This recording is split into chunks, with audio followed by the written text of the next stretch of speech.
5 years later, I returned with a dynamic force that shattered their world. 3 against 1? Have you no shame? Back off! He is my only mate, and the father of my child. Look closely, my pathetic exes. You lost your chance the moment you chose another over me.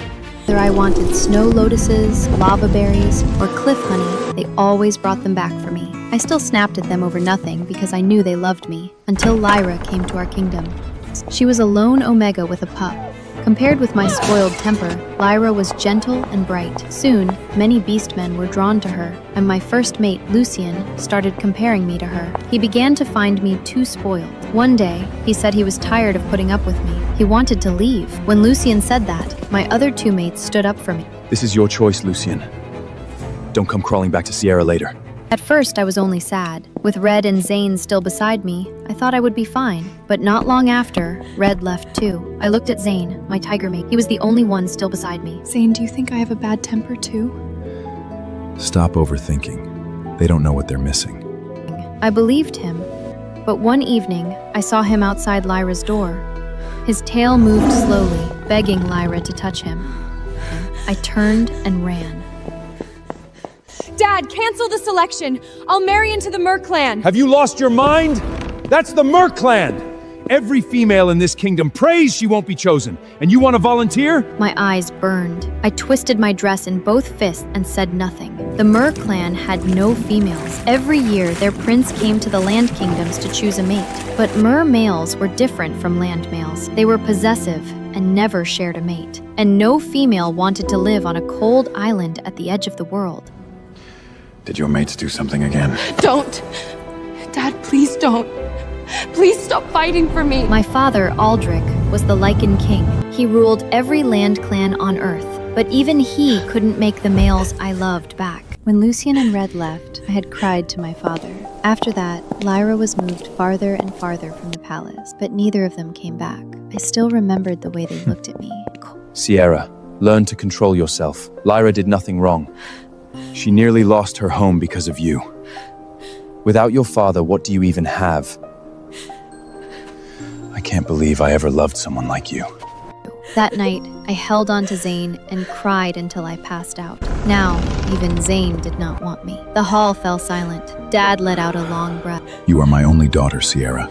I can't stand the thought of sending you so far away, but I can't stand watching you suffer either.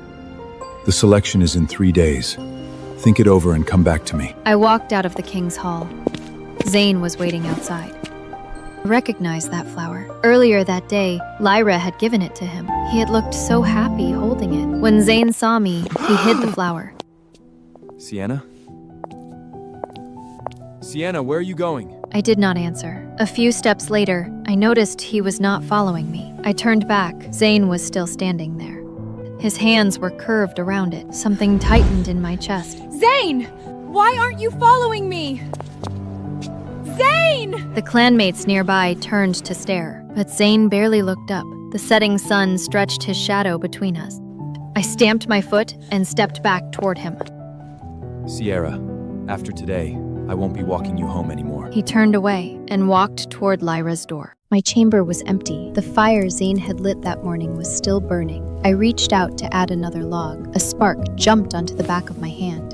I bit my lip, waiting for someone to come and care for me, but no one would notice anymore. My nails dug into my palms. I turned and rushed out of the chamber. I ran without looking at the road. I fell again and again. At last, I reached Zane's house. I knocked on the door, but Zane was not the one who opened it. Lycan stood behind the door.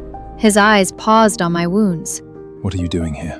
Lycan was my first bonded mate, the Fox clan's heir, who had grown up beside me. When he was still beside me, he always scolded me. He scolded me for running too fast and getting hurt, but every time, he cleaned up the mess I left behind. That night, when he thought I was asleep, he came to my bed. His thumb brushed the tears from my face. His kisses fell clumsily and hotly against my skin. I always pretended not to feel them. Now I did not look at him. I looked past him into the house. I was searching for Zane. Lycan's hand tightened on the doorframe. Zane. Looks like you didn't clean up well enough. She followed you here. What's Lila gonna think?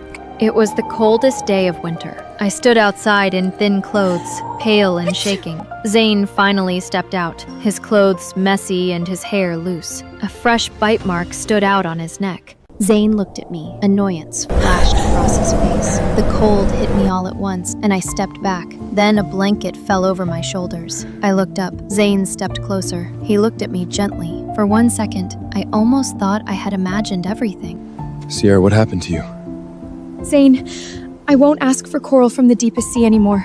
I won't beg for snow lotus from the highest glacier. I won't keep you up when you're tired. Just don't leave me alone. Please. You're the only one I want. I spoke too fast. I did not notice Lucian go still beside me. His jaw tightened. Zane listened, but his eyes stayed on my bloodied knees. I reached for his hand. You promised you would stay. Zane, you can't take that back.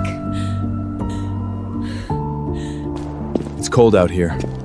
Come inside first. Zane's house was warm. I sat in a wooden chair covered with soft pelts. Everything around me had been carefully arranged. Then I thought of my own chamber, cold and empty now. After Lucien and Red left, Zane still came to see me, but he was always distracted. I wanted to ask why, but I was afraid of the answer. So when he came, I only leaned quietly against him. Then I heard voices from the back room. Going soft on her? I'm warning you. If you regret this, don't think about coming back. No, I just don't want her running to the king again. I don't want her causing more trouble for Lyra.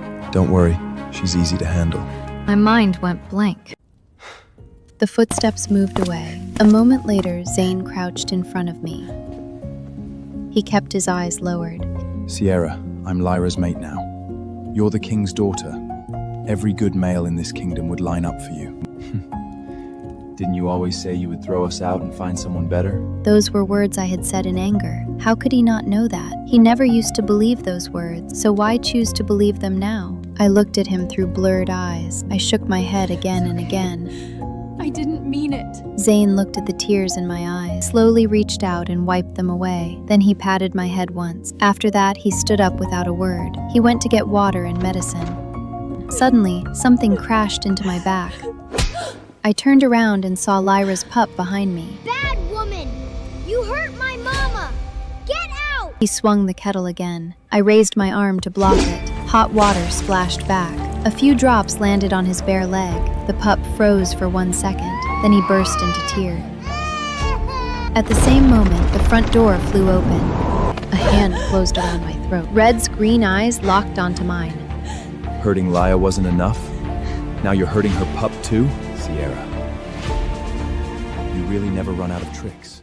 Red was leaving in the most ugly way. Because I cried to King Aldrich, Lyra had almost been driven out of the kingdom. So Red volunteered for the most dangerous border patrol. He used his own life to exchange for Lyra and her pup's right to stay. The day he left, he looked at me with eyes colder. I was the stupid one. The greatest regret of my life is ever putting you above everything else. I did not understand. They were the ones who had betrayed me first. How could he say those words to me? Now Red's hand was around my throat. I grabbed his wrist and tried to pull him away. Tears blurred my vision before I could stop him. Red startled and let go. I dropped hard to the floor. I bent forward and coughed until my chest hurt. Zane reached me first. He was about to pull me into his arms. Then Lyra's door opened. She had woken up from the noise. Zane let go of me by instinct. I rolled farther across the ground. Pain spread through my body until I could barely feel anything. Lucian had followed Zane out. He saw everything. He moved half a step forward, then he stopped. Red looked at Zane and raised an eyebrow. Didn't you say you would stay by Sierra's side forever? What are you doing here? So you couldn't take it anymore either. Funny how all three of us always end up wanting the same. I was curled on the ground. He gave a short, contemptuous laugh. Zane's eyes darkened. I looked up at Zane. I did not speak, but I was still asking him for an answer. Zane looked away. I stayed on the ground, unable to move.